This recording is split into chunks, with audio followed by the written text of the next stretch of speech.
Assalamualaikum warahmatullahi wabarakatuh. Perkenalkan, nama saya Siti Nurjatul Jana dengan NIM akhir 199. Langsung saja untuk persoalan nomor 1. Untuk nomor 1 ini kita menggunakan beberapa metode, yaitu yang pertama penyelesaian dengan menggunakan metode Newton-Raphson. Yang pertama ada mendefinisikan fungsi dengan asumsi n sama dengan 5. Jadi fungsi menjadi fx sama dengan 500 min x pangkat 3 plus 5x. Kemudian menghitung turunan fungsi, yaitu dapatnya f aksen x sama dengan min 3x kuadrat plus 5. Kemudian menentukan tebakan awal. Ini adalah program Python metode Newton-Raphson untuk menyelesaikan persoalan nomor 1.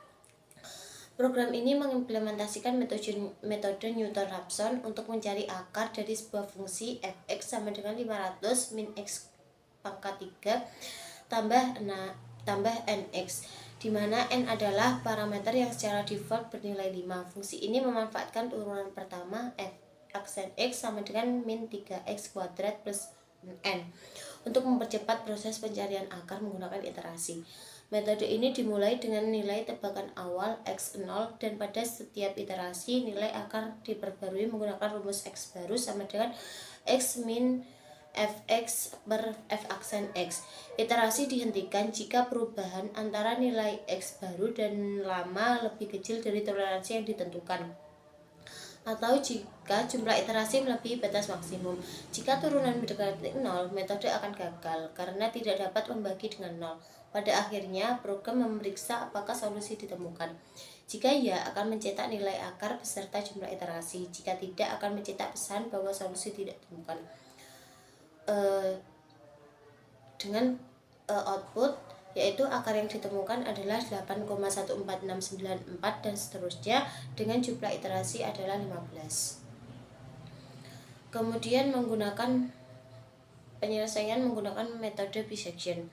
Program ini menggunakan metode bisection untuk mencari akar fungsi fx sama dengan 500 min x pangkat 3 tambah nx dengan parameter n yang secara default bernilai 5. Metode bisection memerlukan interval awal a, b, di mana fa dan fb memiliki tanda yang berbeda, menunjukkan bahwa akar berada di antara keduanya.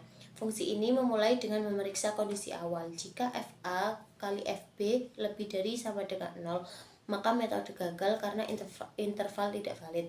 Selanjutnya, iterasi dilakukan dengan menghitung titik tengah c sama dengan a plus b per 2. Jika fc sama dengan 0, maka c adalah akar. Jika tidak, interval diperbarui berdasarkan tanda fa kali fc dengan memilih bagian interval yang mengandung akar. Proses iterasi berlanjut hingga lebar interval kurang dari toleransi atau jumlah iterasi mencapai batas maksimum. Dengan hasil yaitu akar ditemukan pada 8,146 seterusnya dengan 16 iterasi. Kemudian penyelesaian menggunakan metode scan. Program ini menggunakan metode scan untuk mencari akar fungsi fx sama dengan 500 min x pangkat 3 tambah nx dengan n default 5. Metode ini menghitung akar dengan mendekati grafik fungsi melalui garis antara dua nilai awal x0 dan x1, lalu mencari perpotongannya dengan sumbu x. Pada setiap iterasi, nilai baru x2 dihitung menggunakan formula. Program memeriksa konvergensi berdasarkan selisih antara x2 dan x1. Iterasi dihentikan jika nilai konvergen atau jumlah iterasi maksimum tercapai. Hasil dari metode secant ini adalah akar ditemukan pada 8,1469 dan seterusnya setelah 24 iterasi. Kemudian yang terakhir menggunakan metode regulavalsi. Program ini menggunakan metode regulavalsi untuk mencari akar fungsi fx sama dengan 500 min x pangkat 3 tambah nx dengan n default 5. Metode ini membutuhkan interval awal AB di mana FA dan LB memiliki tanda berbeda, menandakan akar berada di antaranya. Perkiraan akar baru X new dihitung menggunakan formula X new sama dengan B min FB kali B min A per FB min FA. Jika nilai fungsi di X new kurang dari toleransi akar dianggap ditemukan. Interval diperbarui berdasarkan tanda FA kali F X new dan iterasi dilanjutkan hingga akar ditemukan atau iterasi maksimum tercapai. Hasil dari regula versi ini adalah akar ditemukan pada 81469 dan seterusnya setelah 11 iterasi.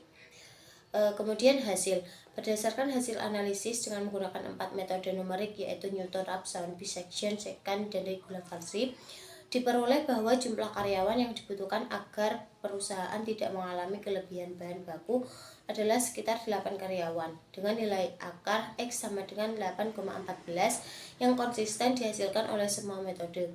Hasil ini menunjukkan bahwa penambahan karyawan sebanyak 8 orang merupakan solusi optimal untuk menghindari surplus bahan baku dalam operasi perusahaan. Untuk analisisnya, yang pertama berdasarkan waktu relatif cepat dalam menemukan solusi dalam 15 iterasi. Karena setiap iterasi mengurangi error dengan signifikan, metode ini sangat efisiensi dalam waktu. Yang kedua berdasarkan sumber daya, membutuhkan perhitungan turunan fungsi pada setiap iterasi yang meningkatkan kompleksitas perhitungan. Jadi penggunaan sumber daya lebih tinggi dibanding metode yang tidak memerlukan turunan. Berdasarkan error konvergensi sangat kecil asalkan titik awal dekat dengan akar. Namun jika titik awal jauh atau fungsi memiliki turunan 0 pada interval tertentu, metode ini bisa gagal atau membutuhkan lebih banyak iterasi. Yang keempat berdasarkan kecepatan, sangat cepat dalam mendekati solusi dengan iterasi yang relatif sedikit dibanding metode lain, tetapi kecepatan tergantung pada pilihan titik awal. Itu adalah analisis dari Newton-Raphson. Kemudian analisis dari bisection, berdasarkan waktu sedikit lebih lambat karena membutuhkan 16 iterasi. Berdasarkan sumber daya, sangat hemat sumber daya karena tidak perlu menghitung turunan fungsi. Berdasarkan error dapat dikontrol sesuai toleransi yang ditetapkan. Namun secara umum error berkurang lebih lambat dibanding metode Newton-Raphson dan regula versi. Berdasarkan kecepatannya kurang cepat dibanding metode lainnya karena setiap iterasi hanya mempersempit interval tanpa memperhitungkan informasi tambahan seperti turunan. Assalamualaikum warahmatullahi wabarakatuh. Saya mahasiswa Muhammad Rafli Ramadhani Laraf dengan NIM 23060511099 akan melanjutkan penjelasan yang tadinya sudah disampaikan oleh teman kelompok saya yaitu Jannah. Akan melanjutkan pembahasan mengenai analisis metode secant dengan 24 iterasi. Jadi waktu dari metode ini membutuhkan 24 iterasi yang lebih banyak dibanding metode lainnya. Maka untuk membuktikan bahwa metode ini kurang efisien, kemudian sumber daya tidak memerlukan turunan fungsi tetapi membutuhkan 2 titik awal. Jadi perhitungan lebih kompleks daripada bisection dari segi sumber daya. Kemudian error, metode ini memiliki error konvergensi yang lebih tinggi dibandingkan Newton-Raphson. Lalu tentang kecepatan, untuk masalah kecepatan dia lebih lambat dalam mendekati solusi dibandingkan lainnya. Bisa analisis berikutnya dengan metode regula versi dengan 11 iterasi sama, yaitu analisisnya berupa waktu, sumber daya, error, dan kecepatan. Untuk waktu, regula versi hanya membutuhkan 11 iterasi, dan dalam sumber daya dia lebih hemat sumber dayanya daripada metode yang membutuhkan turunan seperti Newton-Raphson. Kemudian untuk error konvergensi dia cukup kecil. Kemudian metode ini termasuk metode paling cepat dalam menemukan solusi karena kan konvergensinya lebih baik dibandingkan metode bisection dan secant. Jadi analisisnya dari beberapa metode yang dicoba berdasarkan waktu dan kecepatan. Regula versi adalah yang tercepat dalam menemukan solusi, hanya membutuhkan 11 iterasi. Newton-Raphson juga relatif cepat tetapi bergantung pada perhitungan cepat. Kemudian sumber daya bisection dan regular falsi paling hemat sumber dayanya. Kemudian Newton-Raphson memberikan hasil dengan error yang paling kecil, tetapi dia masih bisa gagal jika turunannya mendekati nol. Lalu di sini membuatkan grafik, analisis grafik. Berdasarkan grafik error relatif dari beberapa metode Newton-Raphson, section, secant, dan regular falsi, dapat disimpulkan bahwa metode Newton-Raphson dia menunjukkan konvergensi paling cepat. Jadi di sini bisa dilihat dari grafiknya, dia langsung turun drastis. Metode secant juga memiliki performa yang baik. Sementara itu metode bisection dan regular falsi dia memiliki kecepatan konvergensi yang paling lambat dibandingkan metode lainnya. Lalu di sini ada soal nomor 2 sebagai berikut. Dan di sini menggunakan standar metode dengan toleransi digunakan 0,01% dan maksimal iterasinya adalah 1000. Jadi pertama kita jawab menggunakan metode fixed point. Jadi di sini kode yang saya gunakan adalah kode kode Python. Mohon maaf, kode Python yang saya gunakan. Di sini ada keterangannya, itu ada fungsi utama untuk iterasi tetap, kemudian ada loop, kemudian ada cetak nilai, dan kemudian ada update nilai dengan metode fixed point. Berikut tampilan kodenya dengan sudah saya kasih komen. Nah, ini outputnya metode fixed point. Jadi setelah 10 iterasi maka ditemukan akarnya, yaitu di T sama dengan 4,187855595. Jadi setelah 10 iterasi dengan error 0,00004%. Lalu setelah menggunakan metode bisection, kita akan menggunakan metode, setelah kita menggunakan metode fixed point, kita akan menggunakan metode bisection. Berikut kodenya, Pythonnya.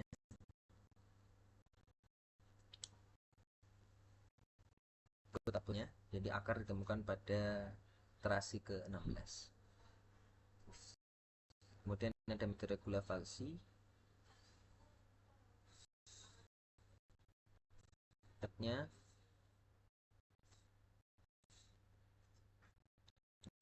roket akan berhenti pada T 41876 pada iterasi ke-14. Tadi iterasi ke-13, sekarang iterasi ke-14. Awal tadi iterasi ke-9 Newton Raphson. Di sini kita temukan pada iterasi ke-7 di mana dia yang paling sedikit perulangannya. Kita sudah menemukan solusinya. Nanti ada gambar grafik error. Nah, di sini bisa kita lihat bahwa Newton Raphson adalah metode yang paling cepat. Dia menunjukkan grafik yang berbeda dibanding yang lainnya. Assalamualaikum warahmatullahi wabarakatuh. Saya Kusuma Tawali dengan NIM 049 dari kelompok 9. Langsung saja, saya akan mempresentasikan tugas 2. Yaitu langsung saja kita masuk ke kodenya, yaitu metode interpolasi linear. Yang pertama ada inisialisasi data. Nilai X adalah array yang berisi nilai titik dari input yaitu 100, 200, sampai 500. Kemudian ada Y adalah array yang berisi nilai fungsi yang sesuai dengan titik data di X. X target adalah nilai yang ingin diinterpolasikan untuk mendapatkan nilai pada fungsi. Yang kedua ada bagian fungsi, yaitu fungsi ini digunakan untuk menghitung tabel selisih terbagi ataupun difference berdasarkan nilai X dan Y. Matrix table menyimpan hasil selisih terbagi. Matrix table menyimpan hasil selisih terbagi. Elemen di kolom pertama diisi dengan nilai Y. Nilai pada kolom berikutnya dihitung menggunakan looping for. Kemudian ada fungsi Newton interpolation. Fungsi ini ataupun metode ini menghitung hasil interpolasi Newton untuk nilai X targetnya. Dengan fungsi ini menerima parameter X, Y, dan juga X target. Memanfaatkan tabel selisih terbagi yang dihitung dari differences dan dimulai dengan nilai awal yaitu f x0 dan mendapatkan kontribusi dari setiap derajat polinomial menggunakan px. Kemudian ada looping for juga. Kalikan dengan x min x1 tambahkan ke hasil binom. Kemudian hasil ataupun result dan hasil tadi di return yaitu result Newton interpolation dengan parameter x, y, dan juga x target. Dan untuk peran ataupun menjalankan programnya dengan Python main.py, maka hasil interpolasi dari Newton adalah 25,0625. Kemudian lanjut ke metode berikutnya, yaitu interpolasi Lagrange. Langsung saja masuk ke kodenya. Yang pertama ada import library. Kemudian yang kedua ada definisi ataupun inisialisasi data X value merupakan array yang berisi nilai-nilai variabel independen ataupun dan inputan. Kemudian Y value-nya merupakan array yang berisi nilai-nilai variabel dependen ataupun yang bebas. Output terkait dengan X value-nya. Dan ada X target yang diinisialisasi dengan nilai dengan value 350 untuk mana kita ingin menghitung nilai interpolasi. Kemudian ada metode fungsi Lagrange untuk menilai LEX. Fungsi ini menghitung Lagrange basis polinomial yang dirumuskan sebagai sesuai rumusnya yang jadi result merupakan variabel yang menyimpan hasil perkalian. Looping mengiterasi semua indeks J, kecuali I untuk menghitung basis polinomial X value dan juga X value dengan indeks I dan juga X value dengan indeks J digunakan untuk formula Lagrange untuk menghindari pembagian oleh 0. Kemudian resultnya juga di. Kemudian Px nilai interpolasi awal diinisialisasi dengan nilai 0. Kemudian ada looping mengiterasi semua data dalam X values dan menghitung kontribusi setiap LI dan juga Px-nya. Kemudian returnnya juga di Px-nya juga di return. Kemudian menghitung dan menampilkan nilai interpolasi untuk X target. Memanggil fungsi Lagrange interpolation dengan parameter X target, X value, dan juga Y value. Kemudian hasilnya di print ataupun dihasilkan.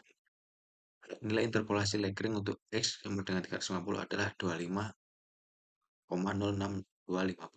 Kemudian lanjut ke metode berikutnya yaitu metode spline. Langsung saja masuk ke kodenya. Yang pertama ada inisialisasi data X dengan np.array ataupun array inputnya, kemudian M nama kelompoknya, kemudian Y array dari dihitung berdasarkan nilai M, kemudian jaraknya dihitung menggunakan library np if dengan parameter X, kemudian bentuk sistem pemasangan untuk mencari CI, menghitung jarak antar titiknya, kemudian ada membentuk sistem persamaan. Alpha merupakan array yang menghitung bagian kanan dari sistem persamaan spline kubik. Kemudian ada looping juga yang menerima parameter 1 dan juga n-1 yang membuat alpha dengan indeks I. Dia melakukan operasi sedemikian rupa untuk memperoleh hasil alfanya.